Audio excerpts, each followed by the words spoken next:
என்னாச்சு தாயி? உள்ள போமா.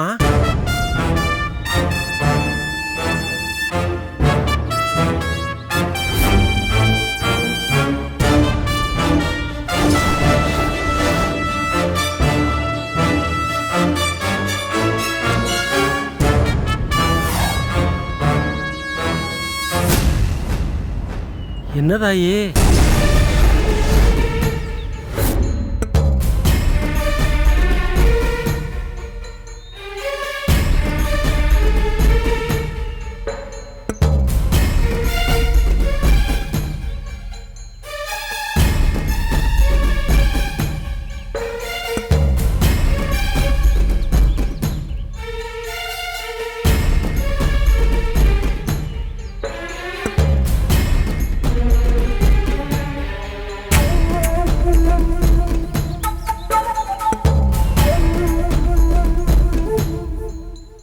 என்னையும் என் குழந்தையும் எதுக்காக தூக்கி எறிஞ்சிங்க? எங்களை தூக்கி எறிஞ்சிட்டு கொஞ்சம் கூட மனசாட்சி இல்லாம வேறொரு பொண்ணை கல்யாணம் பண்ணிக்கிறதுக்கு மனவரை வரைக்கும் யாருக்காக போனீங்க? உங்க அம்மாக்காக தானே? ஆமா தாயி, சரியா சொன்ன. அவங்க அம்மாவோட உயிரை காப்பாத்த கதிர அப்படி ஒரு முடிவை எடுக்க வேண்டியதா போச்சு. உன் புருஷனை நீ ரொம்ப நல்லா புரிஞ்சு வச்சிருக்கத்தா. நான் கூட அதே மாதிரி தான்.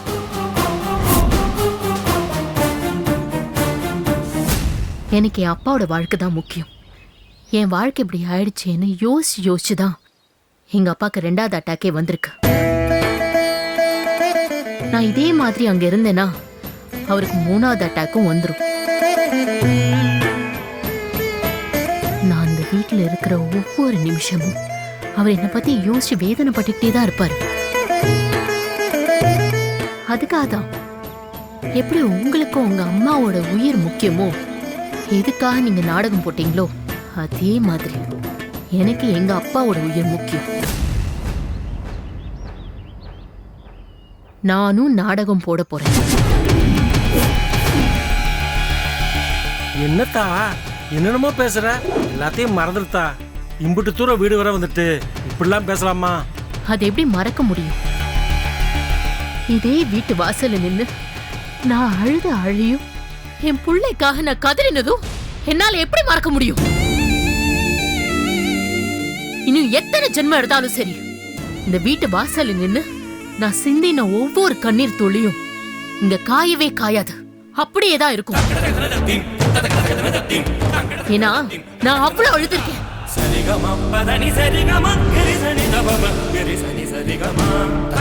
நான் வீடு தேடி வரும்போது என்னை கழுத்து பிடிச்சு வெளியில தள்ளினதும், நான் கெஞ்சி கதறும் போது இறக்கமே இல்லாம கதவை சாத்தினதும் இதெல்லாம் நான் மறந்து போயிடணுமா? ஏத்தா, புருஷன் குடும்பம் பிள்ளைங்கன்னு வந்ததுக்கு அப்புறம் இதெல்லாம் நினைச்சிட்டு இருக்கலாமா? பொம்பளை புள்ள விட்டு கொடுக்க வேண்டாமா? ஓஹோ, ஆம்பளைங்க சந்தேகப்படும் போதும் கோவப்படும் போதும் சீதா மட்டுமே தீ குளிக்கணும், அப்படித்தானே? ஏன்னா பொம்பளைங்கன்னா கேவலமானவங்கல்ல, அவங்க மனசு ஜென்மமே இல்ல, இந்த தெருவுல கிடக்கிற புழுவை விட கேவலமானவங்க, அப்படித்தானே? இல்லம்மா, குடும்பம்னு நிறுத்துங்க. இந்த குடும்பம் என்னது மட்டும் இல்ல, அவருதும் தான். என் வயித்துல வளருது என் குழந்தை மட்டும் இல்ல, அவருதும் தான். நான் இந்த வீடு தேடி வரும்போதெல்லாம் என்ன துரத்தி அனுப்பினீங்களே, அப்ப இந்த குடும்பமும் குழந்தையும் அவருக்கு அப்படியே மறந்து போச்சா?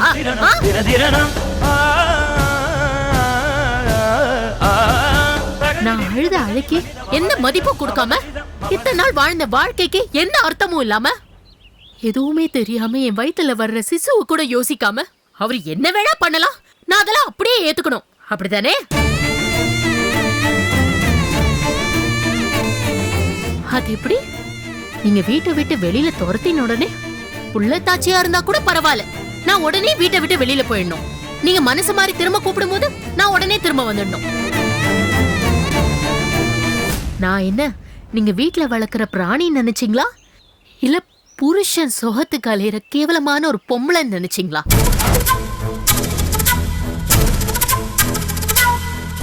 நான் ரெண்டுமே கிடையாது. நீங்க என்ன வீட்டை விட்டு வெளியில துரத்தும் போது நெஞ்சில வலிச்ச வலி என்னை கழுத்தை பிடிச்சு வெளியில தள்ளும் போது பட்ட அவமானம், நான் என் குழந்தையோட தெருவுல அனாதையா கடந்தது, இதை எதையுமே நான் மறக்கல. எல்லாமே இந்த நெஞ்சுக்குள்ள அப்படியேதான் இருக்கு. இதோ இவர் முகத்தை பாக்குற ஒவ்வொரு செகண்டும் அது என் நெஞ்சில நெருப்ப வச்சு சுட்ட மாதிரி வலிச்சுக்கிட்டே தான் இருக்கும். அதுக்காக மறுபடியும் வீட்டுக்குள்ள வர மாட்டேன்னு சொல்ல போறியாத்தா? அது எப்படி? திரும்ப போகிறதுக்காக எங்க அப்பா கிட்ட நான் சொல்லிட்டு வந்தேன். இல்ல, நான் இந்த வீட்டுல தான் இருக்க போறேன். ஒரே வீட்டுக்குள்ள இவரோட ஒன்னாதான் நான் வாழ போறேன். ஆனா ஒரே வீட்டுக்குள்ள நான் இருந்தாலும் நான் தேவிங்கிற தனி மனுஷாதான் வாழ போறேன். இனி இந்த உடம்புல உயிர் இருக்கிற வரைக்கும் நான் கதிரோட பொண்டாட்டி இல்ல. சிதம்பரத்தோட பொண்ணா தனி ஒரு மனுஷியா தேவியா தான் நான் இந்த வீட்டுக்குள்ள இருப்பேன்.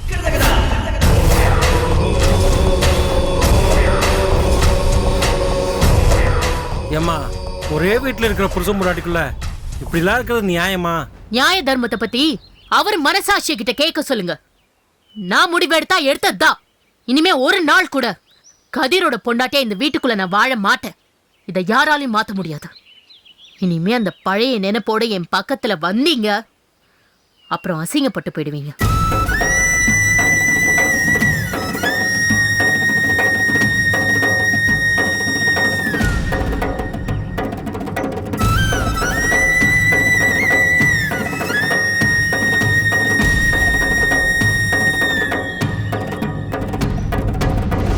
இன்னொரு தடவை இந்த வீட்டு வாசப்படியை மிதிக்கணும்னு நினைச்ச கொன்னுடுவ. பொடி போடிங்கிறது.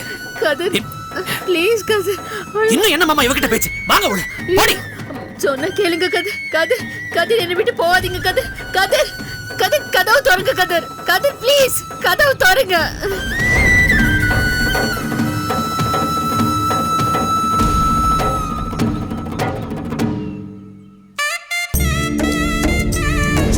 என்ன உங்களுக்கு பிடிக்கலன்னா நான் செத்தா கூட என் பொண்ணை என் வீட்டுக்கு நீங்க அனுப்ப வேண்டாமா?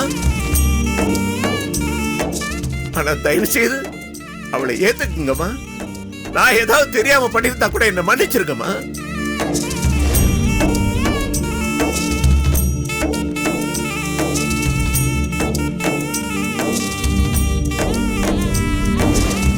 நான் உங்க காலில் விட விடுறேம்மா. என் பிள்ளைய அப்ப இல்லாத அனாதை ஆக்கிட்டு மனசாட்சி இல்லாம உன் பொண்ணுக்காக கையெடுத்து கும்பிட்டு என் காலில் விழறியே, உனக்கு வெக்கமா இல்ல? சீ!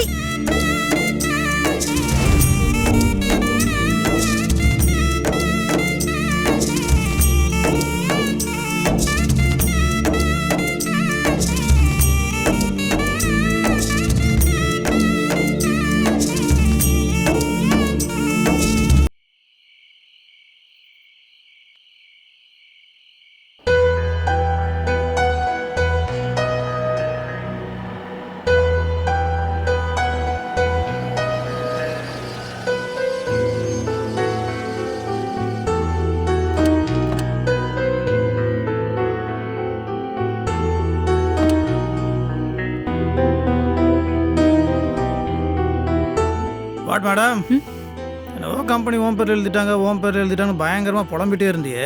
இப்போ பார்த்தியா, இப்போ அப்பா உடம்பு சரியாத நேரத்தில் நீ கையெழுத்து போட்டால் தான் எல்லா வேலையும் நடக்கும். அவருக்காக வெயிட் பண்ணிருந்தோன்னு வச்சுக்கோங்க, மொத்த வேலையும் கெட்டு போயிருக்கும். அப்படி ஏதாவது முக்கியமான விஷயமா இருந்தால் மட்டும் அவரை கன்சல்ட் பண்ணால் போதும். அதர் தென் தட் நீங்களே ஹேண்டில் பண்ணிக்கோங்க. சும்மா இருங்க. சிங்கம் மாதிரி மாமா உட்காந்து ஆஃபீஸ் நடத்தின இடத்துல அவர் இல்லாம என்னவோ போல இருக்கு சந்தோஷ்.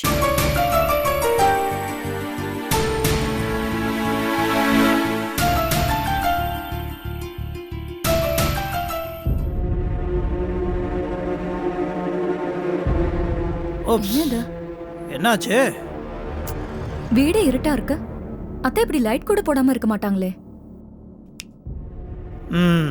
அவ்வளோதான், இனிமேல் இப்படி தான் இருக்க போகுது. என்ன சொல்றீங்க? ஆமாம், தேவியவ புருஷன் வீட்டு போய் முழுசாக ஒரு நாள் கூட ஆகலை.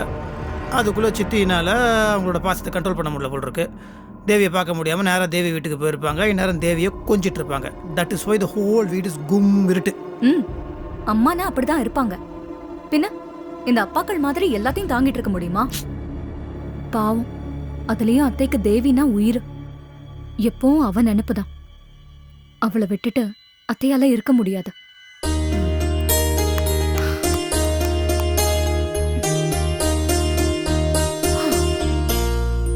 உனக்கு என்னாச்சு? டயர்டா? அப்போ உன் தலையெழுத்த மாற்ற முடியாது போ. என்ன சொல்றீங்க? ஆமா, ஆஃபீஸ்லேருந்து வீட்டுக்கு வந்தோடனே காஃபி கொடுத்து சித்தி பழக்கப்படுத்திட்டாங்க. இப்போ எனக்கு காஃபி குடிச்சே ஆகணும். நீ வேற டயர்டாக இருக்கியா? உன்னால் காஃபி போட முடியாது. ஸோ நான் தான் காஃபி போடணும். நான் மட்டும் காஃபி குடிச்சா நல்லா இருக்குமா? உனக்கும் போட்டு தரணும். ஸோ நான் போட்ட காஃபியை நீ குடிக்கணும்ல. தட் இஸ் கால்ட் த தலையெழுத்து. காஃபி வேணும்னா கேட்க வேண்டியதானே? எனக்கு டயர்ட் தான். ஆனா உங்களுக்கு காஃபி போட முடியாத அளவுக்கு டயர்ட் இல்ல. 2 பேரும் காஃபி சாப்பிடலாம். ஓகே.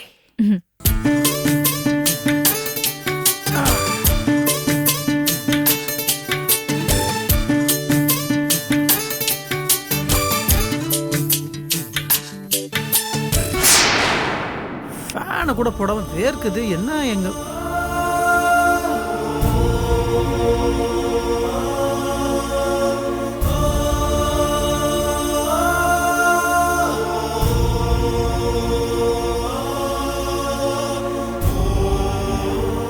அத்தை, அத்தை, என்ன என்னாச்சு? என்னாச்சு அத்தை? உடம்புக்கு எதுவும் சரியில்லையா? உடம்புக்கு என்ன, அது நல்ல கல்லு மாதிரி தான் இருக்கு. நான் ஒருத்திங்க தனியா கடந்து இந்த வீட்டுல யாருக்காச்சும் அக்கறை இருக்கா?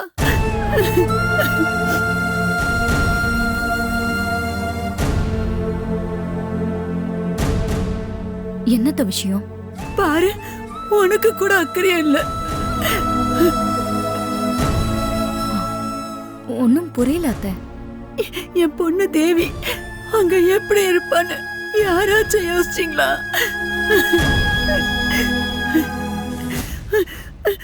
உங்களுக்குள்ள கொஞ்சம் கூட மனசாட்சியே இல்லையா?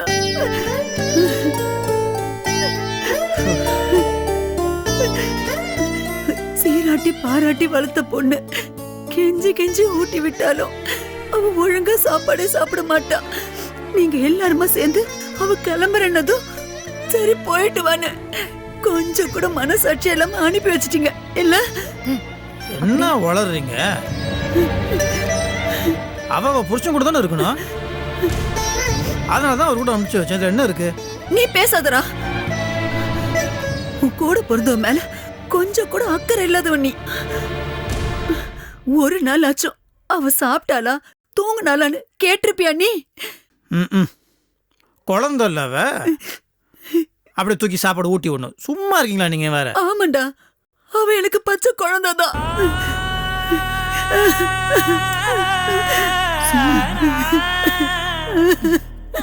அத்தை, என்ன அத்தை நீங்க சின்ன புள்ள மாதிரி அழறீங்க? தேவிக்கு கெடுதல் பண்ணவா அவளை அங்க அனுப்பணும்? இங்க இருந்த வரைக்கும் அவ நிம்மதியா இருந்தாளா சொல்லுங்க? எத்தனை பேரு எத்தனை தடவை கதிர்கிட்ட போய் பேசி பார்த்தோம். எதுவுமே நடக்கல. கடைசியில கதிரா மனசு மாறி வரும்போதே அனுப்புனதானே அவளோட வாழ்க்கைக்கு நல்லது. அதுலயும் அத நாமளா அனுப்பி வச்ச மாதிரி இருக்க கூடாதுன்னு மாமா தேவியே முடிவெடுக்கட்டும்னு சொல்லி நல்ல முடிவா எடுக்க வச்சு அனுப்புனாங்க. எல்லாம் தேவியோட நல்லதுக்கு தானே அத்தை. என்ன நல்லது?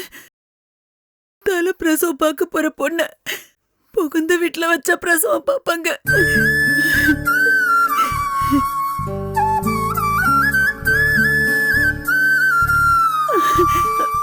அவ சின்ன பொண்ணு பாரதி.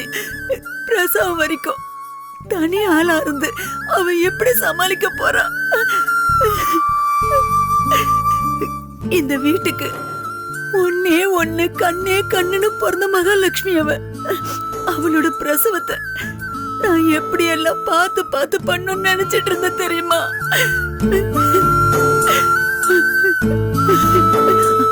பொண்ணுனா புருஷன் கூட தான் இருக்கணும், அது வாஸ்தவம் தான். நான் ஒண்ணும் இல்லைன்னு சொல்லல. ஆனா வாய் வயிறுமா இருக்கிற பொண்ணு இப்படியே ஒரே அடியா அனுப்பி வைக்கிறது. என் பாரதி, மாமாவது சொல்லிருக்க வேண்டாம். இத பாருப்பா, நீ என் பொண்ணு கூப்பிட வந்ததுல எனக்கு ரொம்ப சந்தோஷம்தான். என்னைக்கா இருந்தாலும் இவ உன் பொண்டாட்டி தான், இவ உங்க வீட்டு பொண்ணுதான். ஆனா பிரசவ நேரம், அதுவும் தலை பிரசவம் பிறந்த வீட்டுல நடக்கிறது தான் முறை. அவளுக்கு நல்லபடியா பிரசவத்தை முடிச்சிட்டு தாயும் குழந்தையுமா சடங்கு சம்பிரதாயத்தோட நல்லபடியா உங்க வீட்டுல கொண்டு வந்து விடுறோம். அது வரைக்கும் நீ அப்பப்போ இங்க வீட்டுல வந்து தேவிய பாத்துட்டு போன்னு சொல்லி மாமா சொல்லி இருக்கணுமா வேண்டாமா? நீயே சொல்லு. சிவகாமி,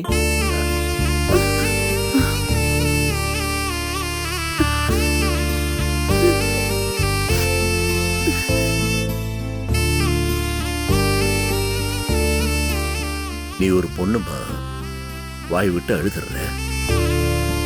என்னால் அப்படி அழ முடியல, மனசுக்குள்ளே வச்சு புழுங்கிக்கிட்டு இருக்கேன்.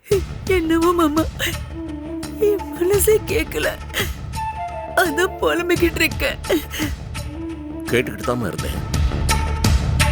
நீ சொன்னதெல்லாம் நிஜம்தான், நான் இல்லைங்கல.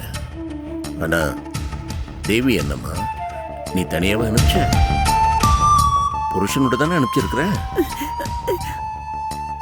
இருந்தாலும் அவர் ஆம்பளை தானே மாமா, நம்மெல்லாம் கவனிச்சுக்கிற மாதிரி வருமா? அப்படி இல்லம்மா. என்னதான் அவர் தேவியோட சண்டை போட்டாலும் அவனோட அடி மனசுல தேவி மேல அன்பு, காதல் இதெல்லாம் குறையவே இல்லம்மா. அம்மா, அதனால தானே கோர்ட்ல நீ தேவியோட பிரிஞ்சு வாழறதுக்கு சம்மதமான கேட்டப்போ, இல்ல எனக்கு சம்மதம் இல்ல, தேவியோட தான் வாழ்வேன்னு சொல்லிட்டான். ஏம்மா, உனக்கு ஞாபகம் இல்லையா? தேவி சமைக்கும்போது தவறி போய் கொதிக்கிற சாம்பாரை கை காலில் கொட்டிக்கிட்டு அவளுக்கு தீப்புண்ணு ஏற்பட்டப்போ நாம பார்த்தோம்ல, கதிர் பக்கத்துல இருந்து எவ்வளவு ஆசையா அன்பா அவளை கவனிச்சுக்கிட்டான்னு. சாதாரண தீப்புண்ணுக்கே அவ்வளோ அக்கறை காட்டினவன் தேவி வயத்துல அவனோட வாரிசையை வளர்றப்போ கவனிக்காமையா போயிடுவான். காயம் வேற, பிரசவம் வேற இல்லையா மாமா? வேற வேற தான் இல்லைங்கல்ல. சிவகாமி, இன்னொரு விஷயத்தை நீ நல்லா புரிஞ்சுக்கணும். கதிரும் தேவியும் மனசால பிரிஞ்சு போயிட்டாங்க. இப்ப கதிர் வந்து தேவியை அழைச்சிட்டு போனா கூட அவங்க மனசுல ஏற்பட்ட காயங்கள் அவளை சட்டுன்னு ஆறிடாது. அதுக்கு கொஞ்சம் அவகாசம் கொடுக்கணும், மெதுவாக தான் ஆறும், பொறுமையா இருக்கணும். அவங்க ரெண்டு பேரும் சேர்ந்து சரியா வாழணும்னா அவங்க ரெண்டு பேரும் தனியாக தான் இருக்கணும். அவள் அங்கே தான் இருக்கணும், புருஷனோட தான் இருக்கணும். அவங்க சேர்ற வரைக்கும் நாம பொறுமையாக தான் இருக்கணும். என்னம்மா, தேவியை கஷ்டப்படுத்தி பார்க்கணும்னு எனக்கு என்ன ஆசையா? அவள் நல்லா இருக்கணும் தான் நாம எல்லாமே நினைக்கிறோம். நான் அப்படித்தாம்மா நினைக்கிறேன். அதனால தான் கதிரோட அவளை அனுப்பிச்சு வச்சிருக்கேன். தான் செய்த தப்ப உணர்ந்து கதிரே வந்து தேவி அழைச்சிட்டு போயிருக்காம்மா. தேவி சந்தோஷமா அவனோட வாழறதுக்கு இதை விட நல்ல வாய்ப்பு கிடைக்காது. எக்காரணத்தை கொண்டு நாம யாரும் அவங்களை டிஸ்டர்பே பண்ணக்கூடாது. சிவகாமி, நான் மறுபடியும் சொல்றேன், நம்ம தேவி சந்தோஷமா இருக்கணும்னா கதிரோட தனியாத்தான் இருக்கணும்.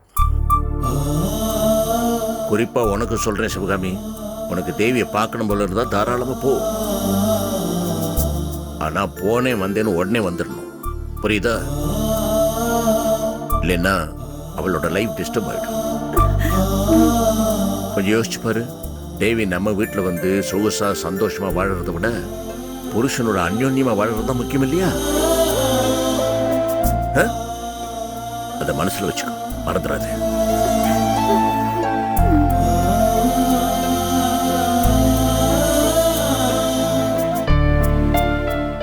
அவர் சொல்றதெல்லாம் புரியுது, ஆனா என் மனசு கடந்து அடிச்சுக்குதே பாரதி. மாமா சொல்றது ரொம்ப உண்மை அத்தை. கதிர் தேவிய ரொம்ப நல்லா பாத்துப்பாரு. சோ நீங்க தைரியமா இருங்க. ஏதோ நீங்க எல்லாம் சொல்றீங்க, நான் என் மனசை தேத்திக்கிறேன், அவ்வளவுதான். ஐயோ, என்னது இது சின்ன குழந்தை மாதிரி? இது தேவியா பரவாயில்ல போல இருக்கு. நீங்கள் ஃபஸ்ட்டு போய் மூஞ்சி கிஞ்செல்லாம் வாஷ் பண்ணிவிட்டு ஃப்ரெஷ் ஆகுங்க. பொண்ணுங்க அரிசி மாதிரி சிரிப்பீங்க, சரிங்க?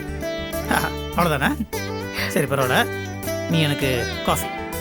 இது ஒரு நிமிஷம். இரு, காஃபி தானே வேணும்? நான் போடுறேன். 2 பேரும் ஹால்ல உட்காந்து பேசிட்டு இருங்க. 2 நிமிஷத்துல சுட சுட காஃபி போட்டு நான் கொண்டு வரேன். போங்க போங்கன்னு சொல்றேன்ல, போ. எவ்வளவு சோகமா இருந்தாலும் உங்க கிச்சனை மட்டும் விட்டு தரவே மாட்டீங்களே.